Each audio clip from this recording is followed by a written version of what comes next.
Yo, yo, yo, you know what it is, man. It's Thursday. Welcome back to Standing A Live with your host, Jay Ford, aka the Capo, with my big dog, the DOC. How you doing this evening? Fantastic. Happy to be back in the house of Jason one more time. Talk about this sweet science that we love.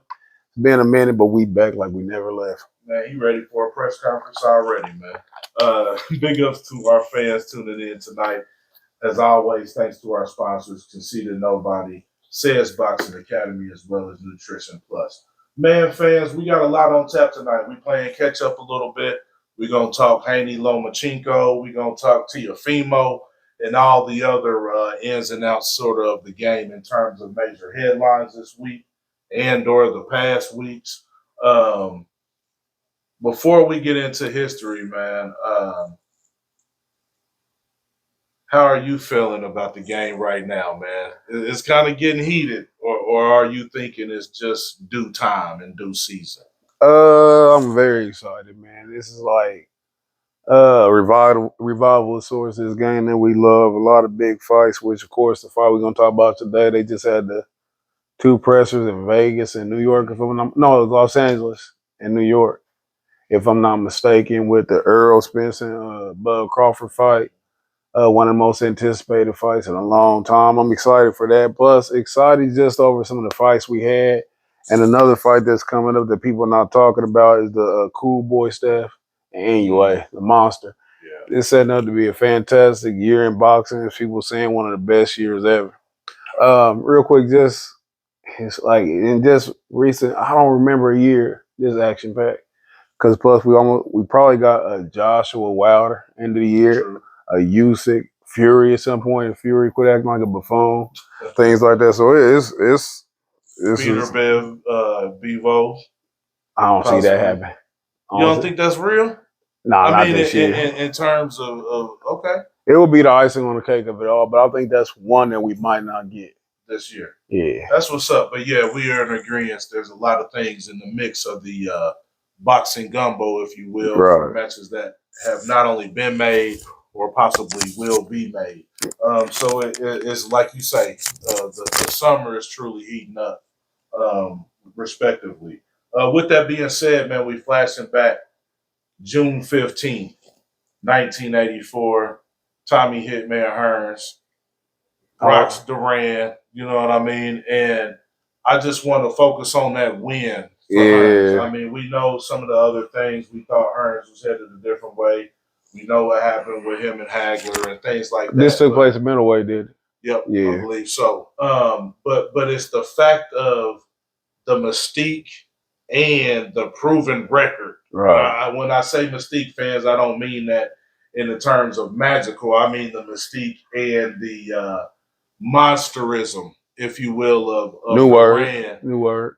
Yeah, New there might have word. been some Don King New word. bullshit, New word. but at that time, Duran, man, hands of stone. You know what I mean? Hitman Hearns. So it Yeah. was one of those bouts, and it was highly contested by all accounts. Um, what are some of your thoughts on that particular match? First off, Just focused in on that one. June 15th, 1984, 6 days away, I will be turning 5 years old. It was the best of times, the best times, the worst of times. I didn't have a car. Right. I didn't have no bitches. Right. It's like nothing. You remember. Life was peaceful. No, but of course, being like I just said, the age I was 4. I didn't know what boxing was. The only fight I had was with my brother. At that time, I was at least 6-0.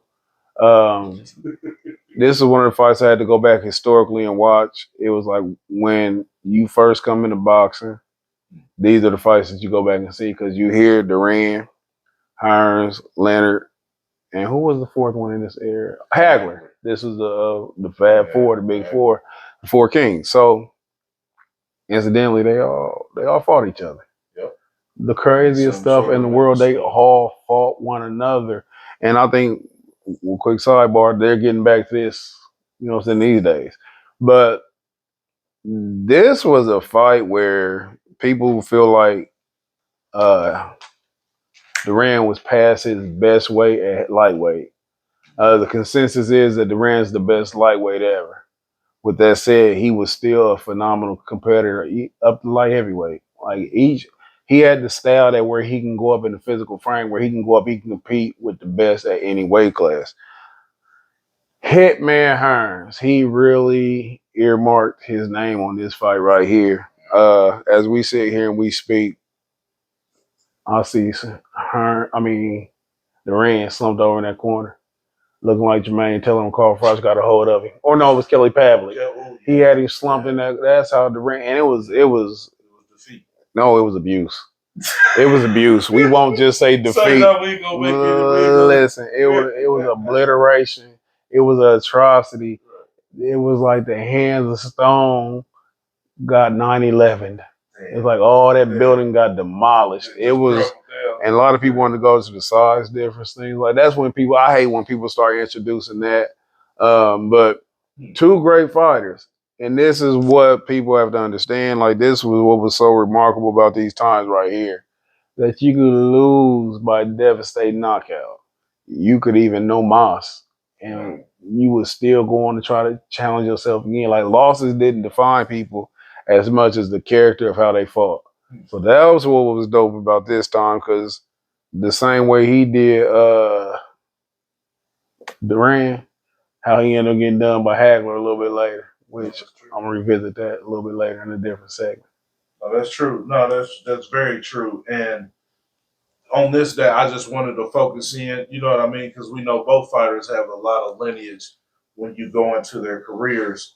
And I think for Hitman, regardless to whatever the counter effects were to his win that some of the critics may have had, the bottom line was this was something that helped propel him to some of those bigger days in terms of pay and fights. And again, fans with boxing, man, unlike football, basketball, you can go out and lose a lot of games. Right. You can't go out and lose a lot of fights, nor can your body sustain going out and getting damaged in certain manners that happen in fights sometimes when it becomes brutal, whether it's a Margarito cheating situation and you look at Cotto, like however you look at different Panama, things, the one I mixed. Yeah, exactly. Yeah. So however you look at some of those devastating fights, I mean, it definitely takes something out of a fighter. It do, man, and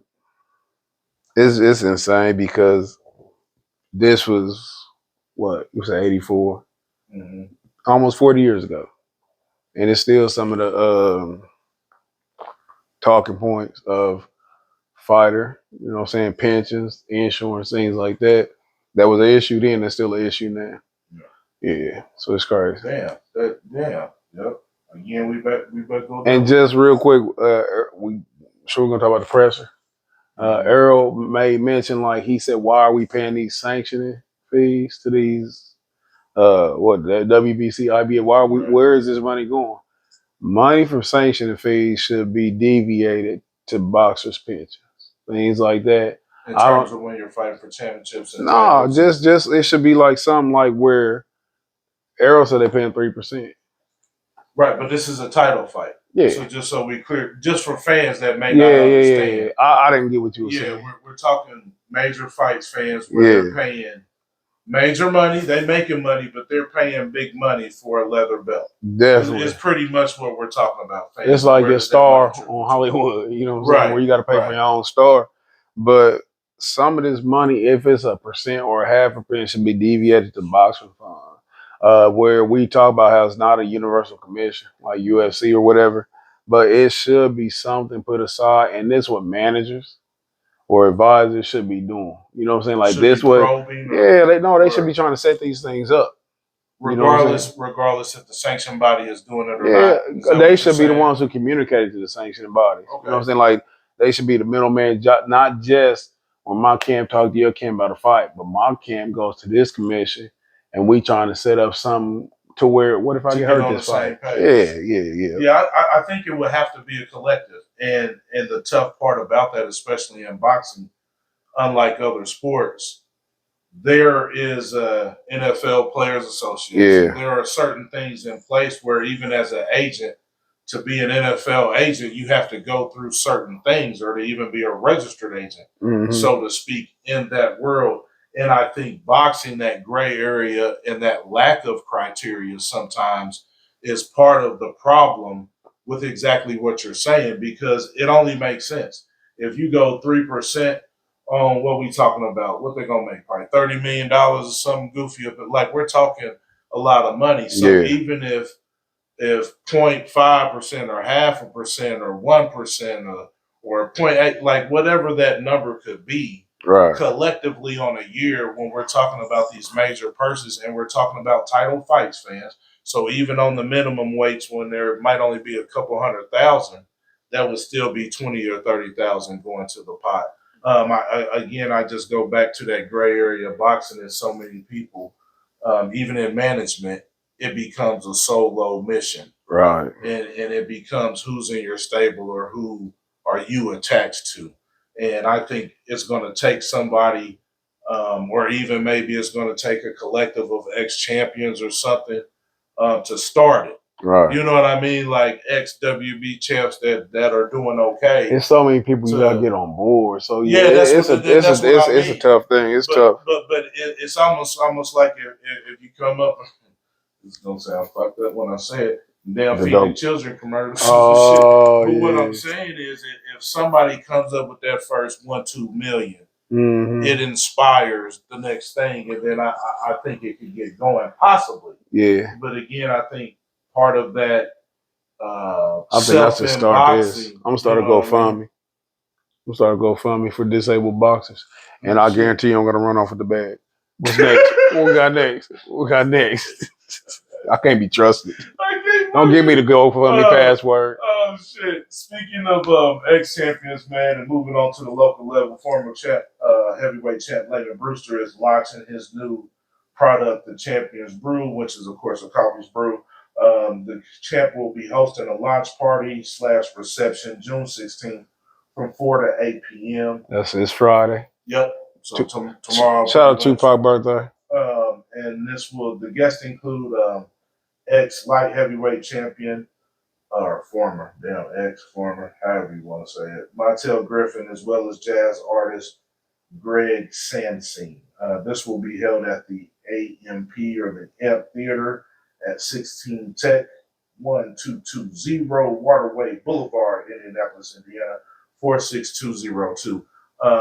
From the information I received, I did not see any cost affiliated with this. So this should be an event that gets the community out, you know what I mean, just for some positive support. I'm not a coffee drinker. I do plan to go though, just to 4 to 8, that's the time. Yeah, 4 to 8, just to show some support to the champ, and do what Standing 8 Live does. I even gotta get this celebrity game up. Well, see, and I'm glad you mentioned that, because that's kind of where I was going with. I think sometimes he at least could have got Ralph from the fucking Muppet Babies on the piano. Who in the fuck is that jazz nigga?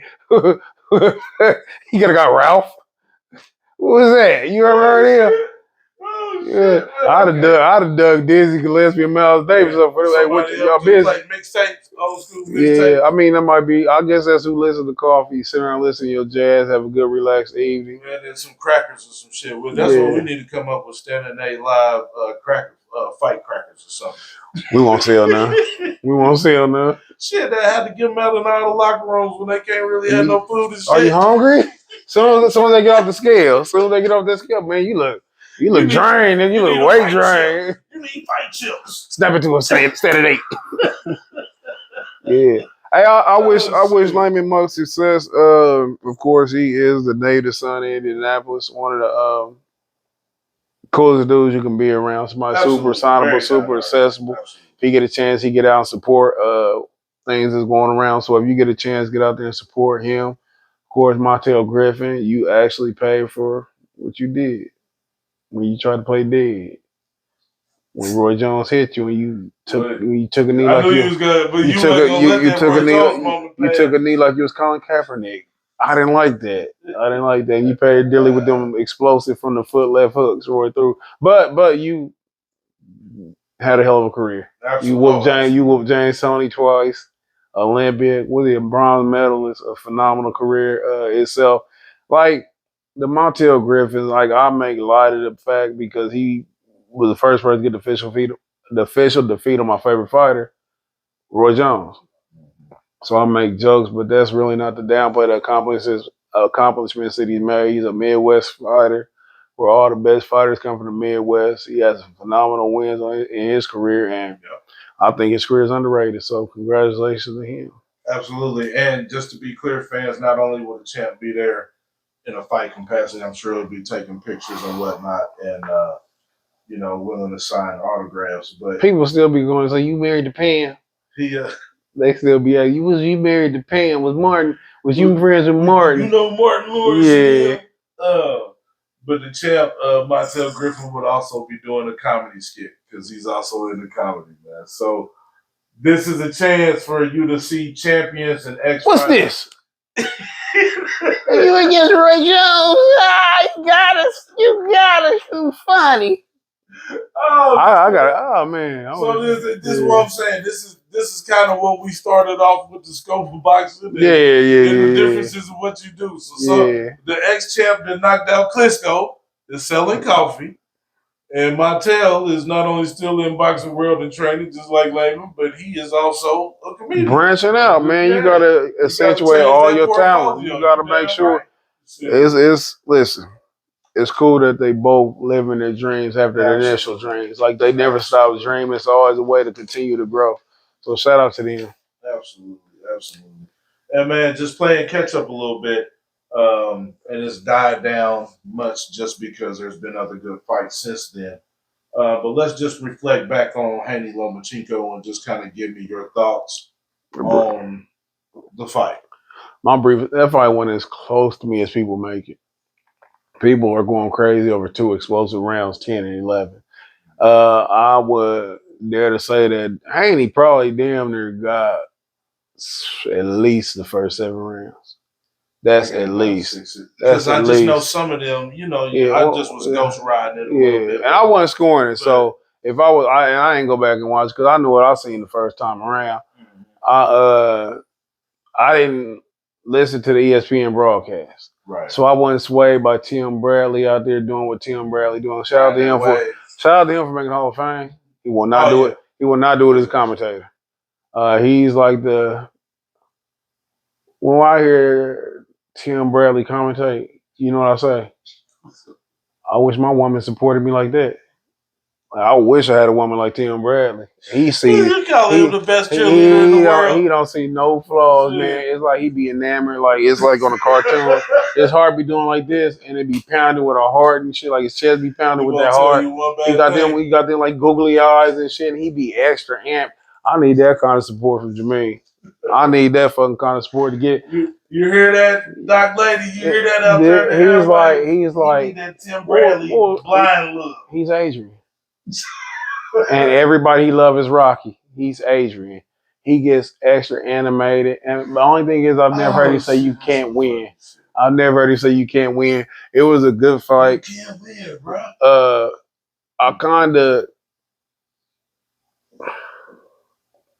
I like the fight. I don't like Lomachenko. Well, okay. I don't like Lomachenko. Just elaborate just slightly on that. Because he always is crying after a fight. After he loses, he's a sore loser, which I am too. I'm a terrible loser. I've flipped many Monopoly boards. Right.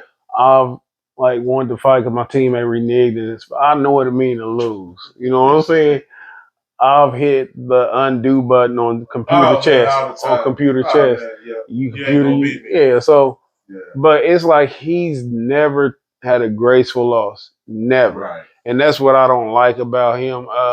And I hate to say it, man, but Lomachenko, he's 50% great and he's 50% height. Okay. And I can't recall right off the hand how old Lomachenko is. Is Ukraine year the same amount as us? You better put him in dog. Because it seems like they throw rocks at each other for no fucking reason. They be throwing rocks at tanks. But I say that only to say sometimes that long, it looks great, right? Mm-hmm. 400 wins or whatever it was as an amateur. That shit sounds good. but sometimes, and I know he got quick title fights. What was it, 6, 7 fight? Like I get it, but what I'm saying is after, like you saying, after that whole, um, he's the next ghost of the Yeah. ring or whatever you want to When call they were it. saying he was better than Floyd at that way, that's why I lost respect for him.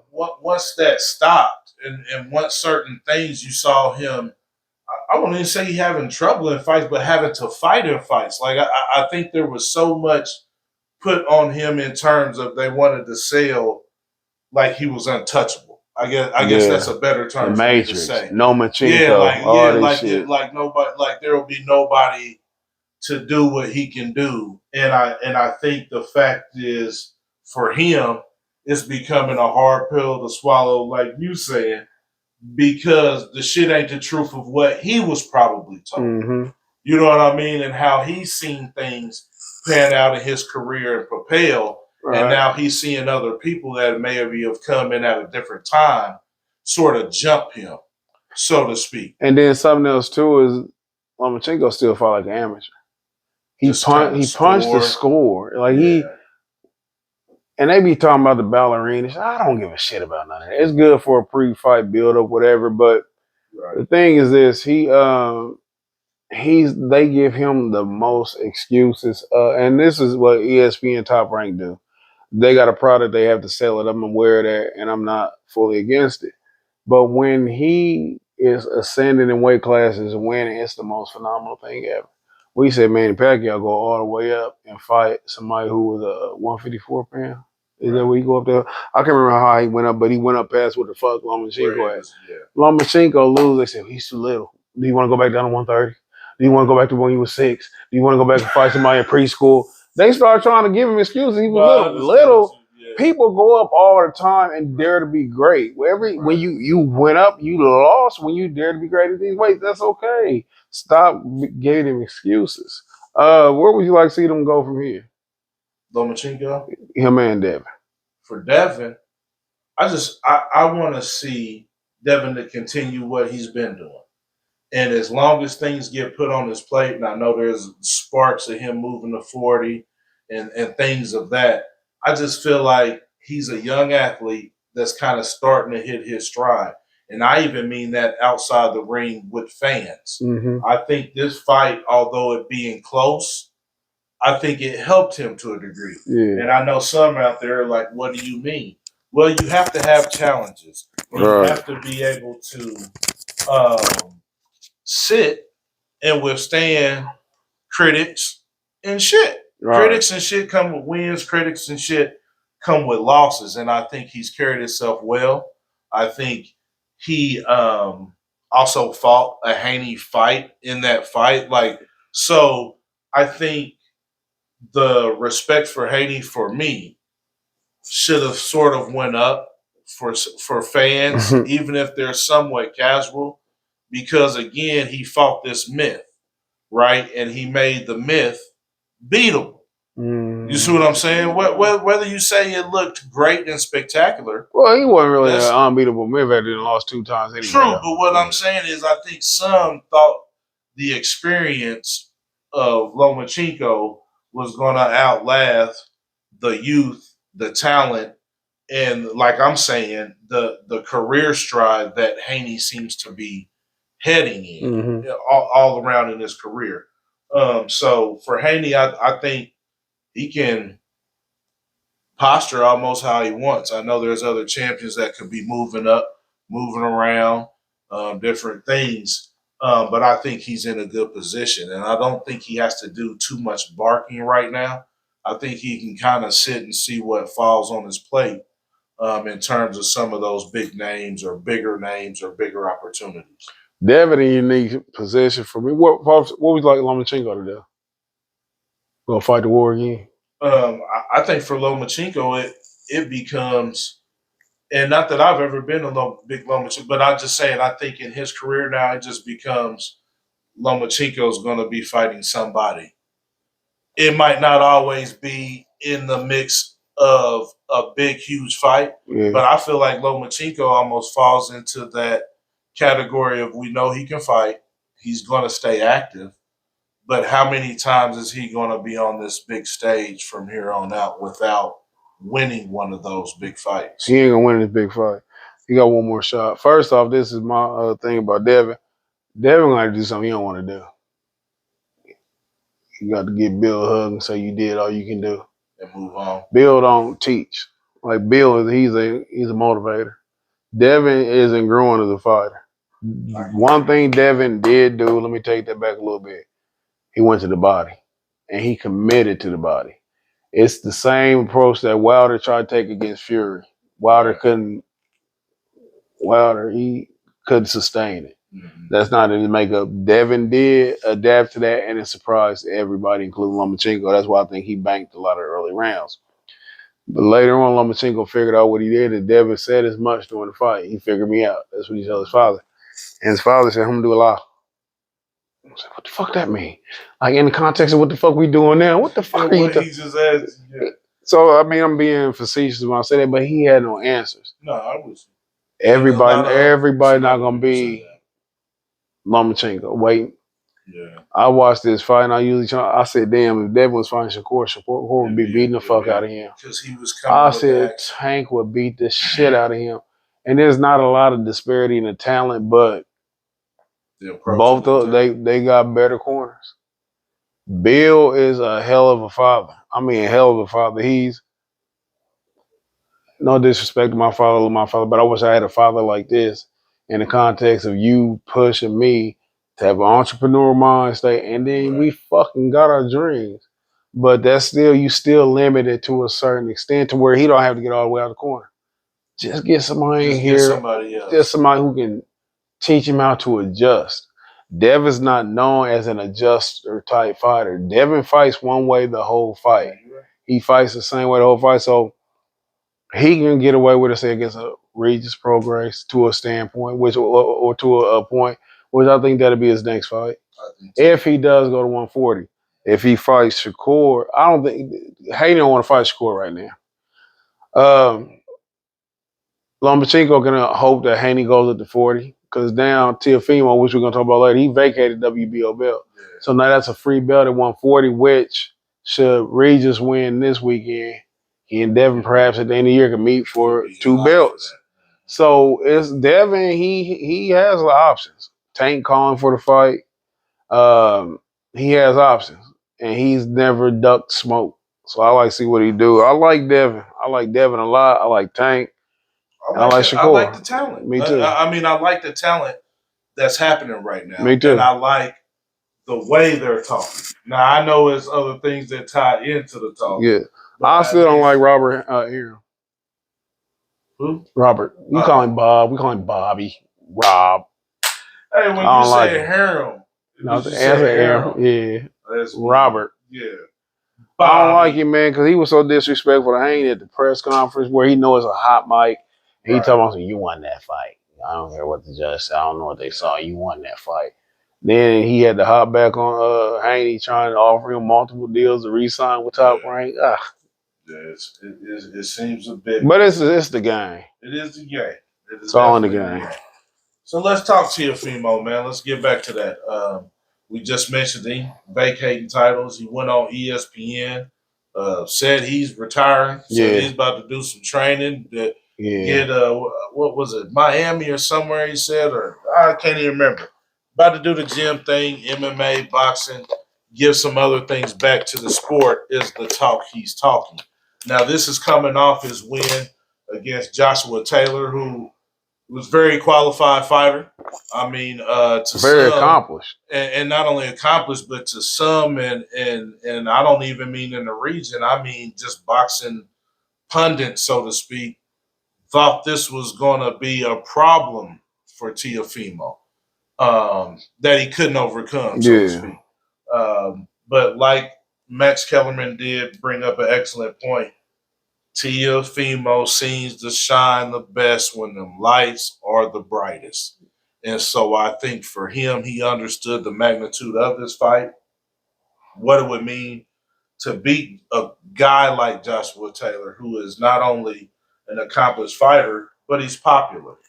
You know, he's popular. So he's popular in Scotland. Okay. That's like being the best person in the Fat Boys. Fuck it. They You got a the rapper and they you got the popular, but who Disorderlies, gives man. a They fuck? got a movie and shit, man. You can't take away that credit. What's the man. best thing in Disorderlies? What's the best thing? What's the best quote of Disorderlies? Shit, I ain't got no. Okay, like we don't know no streets in Scotland. I just know what I just know what I seen as a kid, man. But I know. no, Me I feel too. what you're saying. But on some real shit, this was a great win for Teofimo. Hell of a win. I don't think this was the end for him. Yeah. But I think he's another fighter sitting at 140 right now. But I think he's another fighter that with this win sits in an excellent position. I was one of the people who said T.O. was gonna lose. And he didn't look. First off, I said that, then I thought about it. I said the person he fought, Sandor Martin, or Martin, however they want to say it, he was a terrible matchup. His style, he was like the dude that Boots just fought. I can't remember his name, but you cannot look good again. They remind me of Don Flamenco.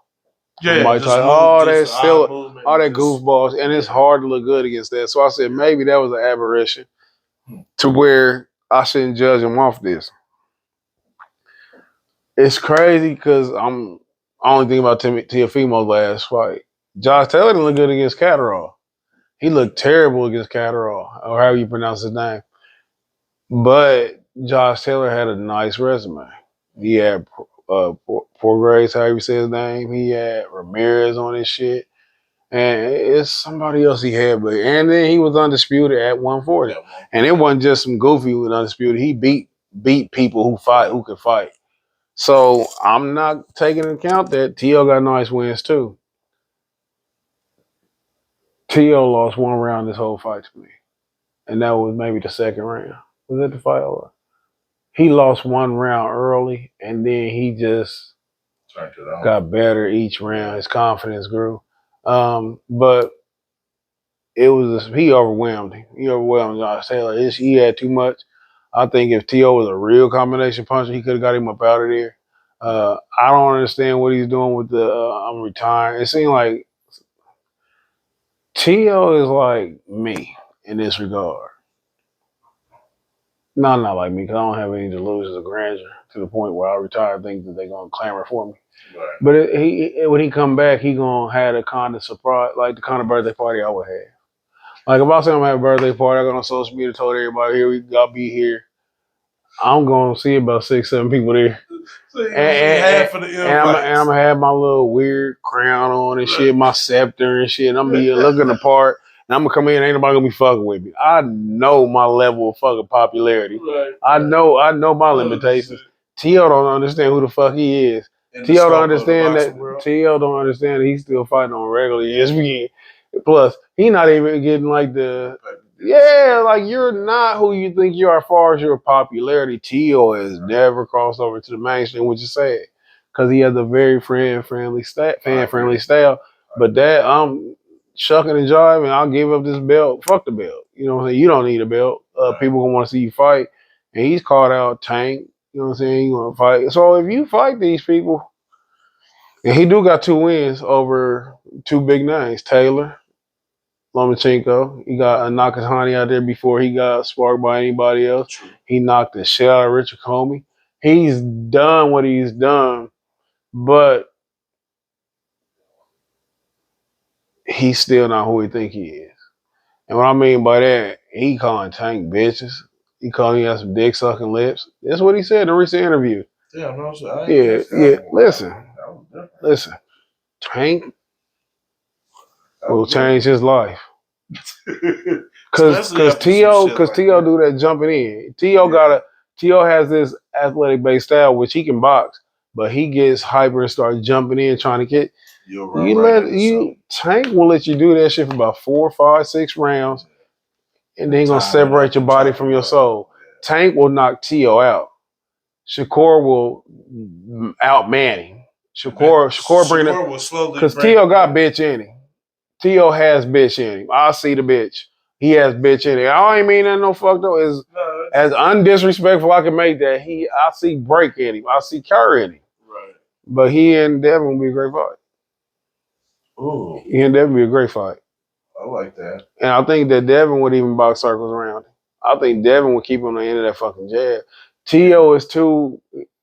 He fights like a Nassim Hamed, where he's worried like the quick shit. But hurry up and hit you in He his wants to power and then move. Yeah. That shit. It's no yeah. real technique. Not to say he don't have technique, but he's best when he's fighting without thinking. And I think when you don't think against some of these motherfuckers, you get a problem. Yeah. That's a problem. I think the retirement bullshit is bullshit. I think. Don't you wish you can go to work, but hey, man, I'm retired. Like, no. And I was just playing, y'all. I'm work today. That's what it is. I think he wants to see how the phone rings. I think he thinks part of that, and part of it might be he's saying he wants a break without saying, I'm about to take some time off. You see what I'm saying? He did say he needed a break, though. He said go deal with his children. That's he got that true. court situation. He mentioned it. So I think it's other things going on. But to me, I think it's also, let's see how this fucking phone rings. Let's see what our value is to the sport of boxing almost. And again, we're talking about a sport with no parameters. No outside of your promotional and management contracts, there's no negotiation or where you get some leverage, so to speak, and without creating it. And and we know that he don't want to retire because he mentioned that he wants a 9-figure contract. He said he want a lot of money. So, and I think he feel disrespected by Bob Arum, which he mentioned that he don't like the jigs, the black fighters. He said he don't like the push that they getting, which he has been marginalized. After he lost to Cambosa, Arum didn't like him. Arum got that problem where he turned his back on the fighter and when he run back and stuff. So I get everywhere he coming from. I get it 1,000,000,000%. Everybody wants to be appreciated, especially when you're going out there putting your life on the line. But you got to appreciate yourself first. Absolutely. And that's what he's doing. And I think that's what I'm about to say. I think that's why I think this is the whole posture. Okay, I'm going to set myself up to start to set my own parameters as I move forward. You know what I mean?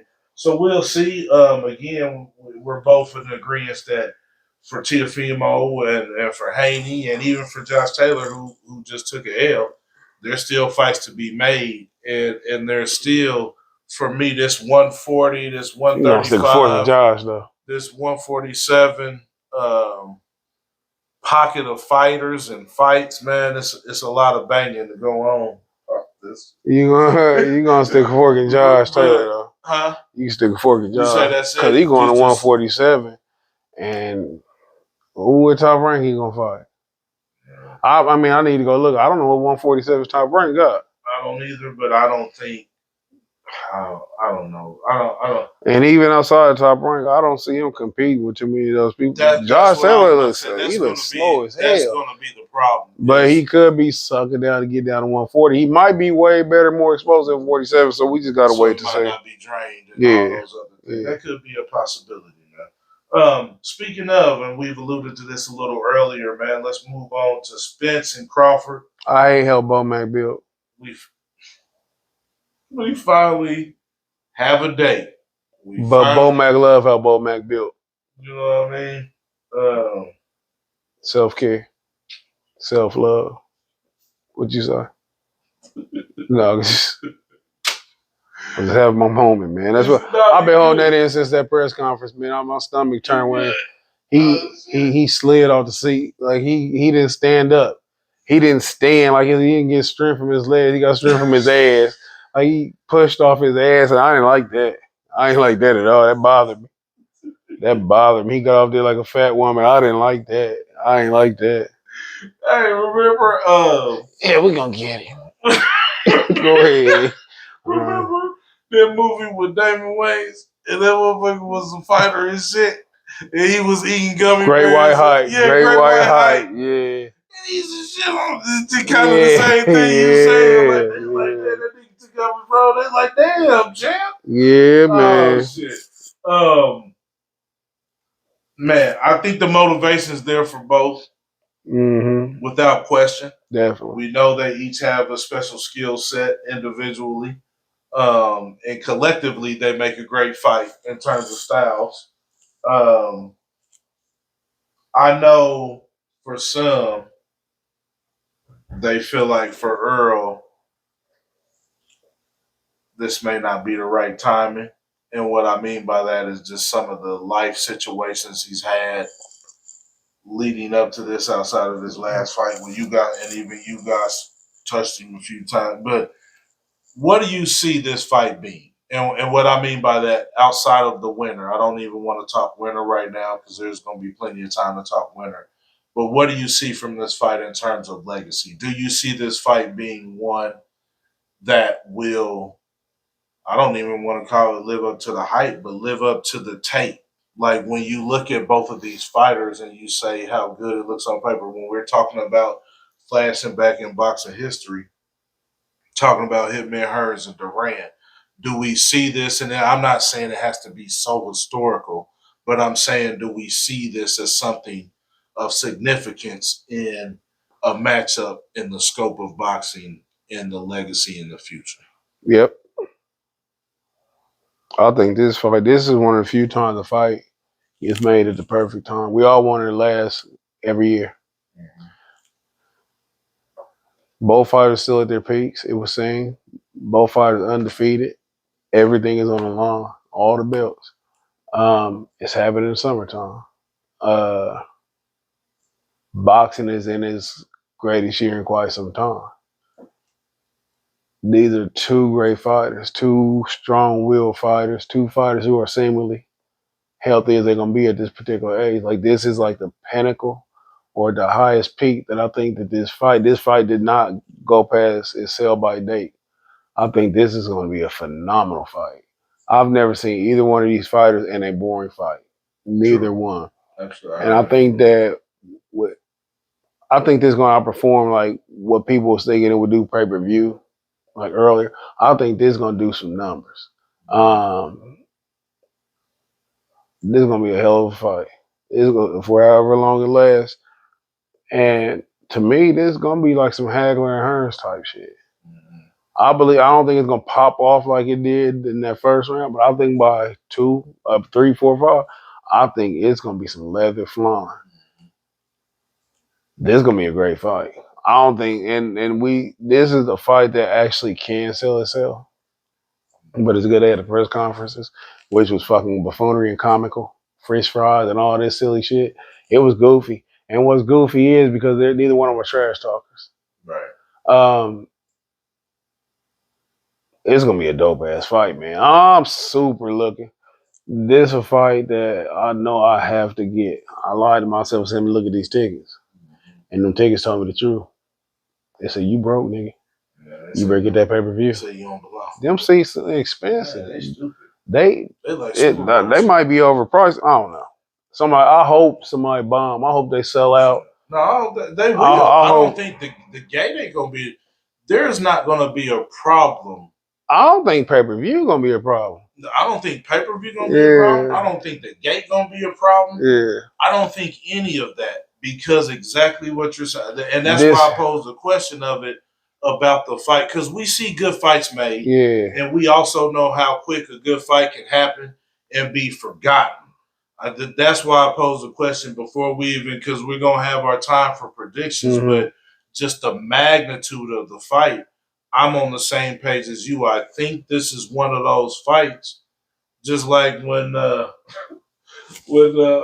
Boy Rick, when the little dope dude was teasing the Jay, he said, "Man, you ain't got your tickets." We said, so I think it's that kind of the popularity shit. Shit. Clap. And then Earl's coming from Texas. Mm-hmm. That's a big money state. Mm-hmm. And that's a big ass fucking state. And he got a following too. And he has a following. So I think when you talk about the aesthetics, so to speak, for a fight, and you know, your Denzels and how they love to give them panels and shit.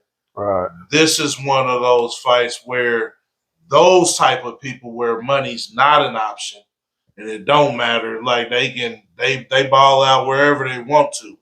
So the option of money doesn't matter to them.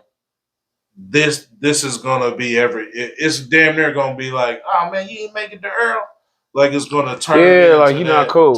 You're not cool. Especially if you in that money realm. Yeah.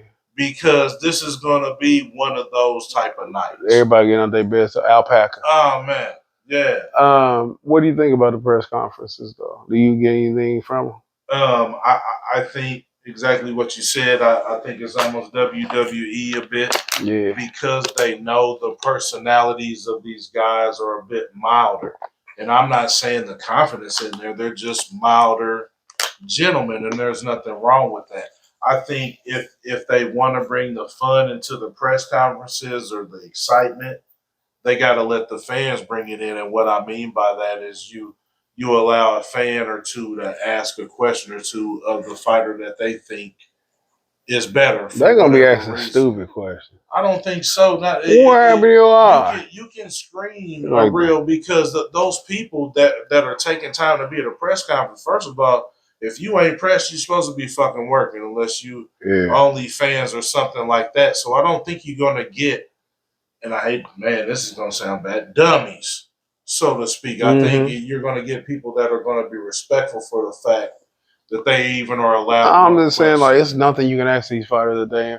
The worst question I kept hearing was, "What took the fight so long?" Like, how is that significant? Yeah, see, but that's what I mean. And you can also screen if you're going to put that part of the wrinkle in. But it's like the so-called professionals keep asking the same That's shit. true. But sometimes that's what I mean by the diversion of it. You wave off a motherfucker from ESPN on the stage level to say, "Nah, man, I'm gonna let." Leave from such and such. To come. You see what I'm saying? And you know it's going to be a valid question because it's already been screened. The only reason press get to ask them dumb questions is because they're screened a different way. Right. The globe got to be there. The such and such has to be. Like you almost can't deny them certain access and certain accessibility because of the market. You see what I'm saying? So that's what I mean in the change of dynamic. Go ahead. I was just saying, I don't think you're going to get the raw. I don't think trying to sell the rah is it. These gentlemen are there to fight, and they are coming to fight, and those that know that. So for me, it don't take a motherfucker talking a lot of shit, trying to push in a press conference. You know what I mean? Flip their car over at Applebee's or whatever. It doesn't take that from me because this fight sells itself, like you said, a long time ago. Like, you won't get nobody putting their hands on nobody in no press conference. The closer you get to that is Terrence touching the belts. Things like that. And it's all, you can tell that they have a mutual good nature, respect for each other. But you notice a switch that's going to go off where all that shit going to go to the side.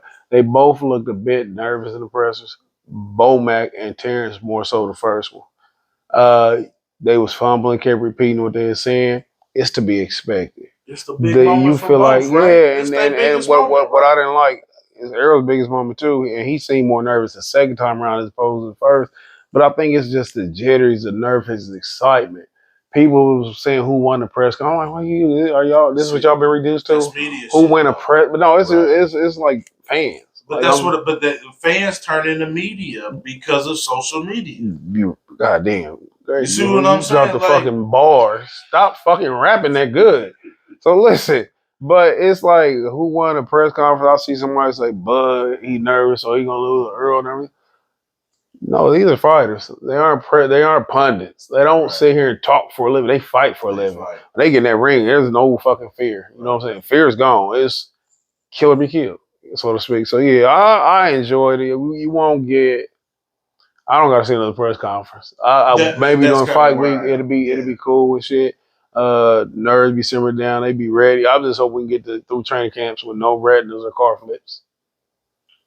Or freakish weird injuries. And sometimes I think fans overlook the fact of camps. They need to sleep Earl and Bubble. Let Earl sleep in Bubble Rat. You know what I mean? Because camps can get weird. Like a weird cut prior to a fight like this is almost life changing, man. And I'm not saying these individuals don't have collective funds right now. And I didn't even talk about. It's just about, again, the magnitude of this fight. And I think for each individual, this almost becomes a legacy fight, so to speak. It's definitely a legacy fight. This is the biggest fight of both their careers. This is a career-defining fight. This the main this was the Mayweather Pacquiao was not career defining. It was box office defining. These two obviously are the greatest fighters ever, but they were not at their peak. Right. It's De Niro versus fucking Pacino. But this is peak. Yeah. This is the fight that's going to define their careers. This is the fight that's going to be they're going to be remembered by. No matter what they're going to do, this is the fight that they'll remember by. I agree. And I think that just makes it more of what it is, man. From a fan standpoint, you liking the styles, you liking what's going on of the individual fighters. But when you look at it from a legacy standpoint, like for me, and I hate to even say this like again because we fuck the win, lose, or draw. It's just one of them fights. I just want to see the best of each individual that particular night. You know what I mean? And that sounds selfish to a degree. I don't know these brothers by any means. But as a fan, I don't want any letdown in this matchup. If you feel, I don't want no motherfucker to get the flu or no bullshit the week of. You know what I mean? Just, I want everybody to be at their best, and we just get to see some of the purest shit in boxing with one of the best matchups made. Hopefully, as we look out, it's going to be in the scope of history. Yeah, and we'll talk more about it as far as our extensive breakdown. Yeah. Earlier, you have any leaning? We won't go into details. Are you leaning anywhere? I am. I'm leaning a flipper. Who? Flipper. Who was that? I had to put a new one on him. I ain't say little flipper, but I'm putting flipper the big on flish. The big flip. Man, I'm taking it. Me too, but yeah, we get more into it. But absolutely. I just want to talk about it because it is what it is. And we definitely, when we get close, we also going to talk about the fight that goes down on that Tuesday. Because, you know, Tuesday morning, that same week, that's when Inoue and Cool Boy fight. So it's a hell of a fucking week. Yeah. Boxing's heating up, That's man. two top, in my personal opinion, two top 10 pound for pound fights. Because Big Cool Boy is definitely in my top 10. I got him in my top 10. He's a smooth fighter. He is. He ain't just smooth. He got some dog in it. No, I'm not saying smooth as I know in like he can't get after it, but I mean the way he operates, man, he just go to work. You know what I mean? So yeah, man, that's our breakdown this week, fans. As you can see, it was a lot to catch up on, but it's a lot on the horizon.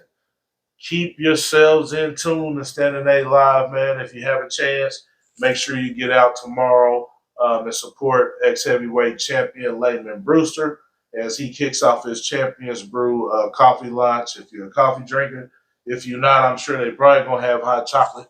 You know what I mean? No, we just doing the brew. All the good shit. Yeah. But again, thank you for tuning in to Standing A Live. Big ups to our sponsors, Conceited Nobody, Says Boxing Academy, as well as Nutrition Plus. We'll catch you when you see you. Standing A Live. Peace.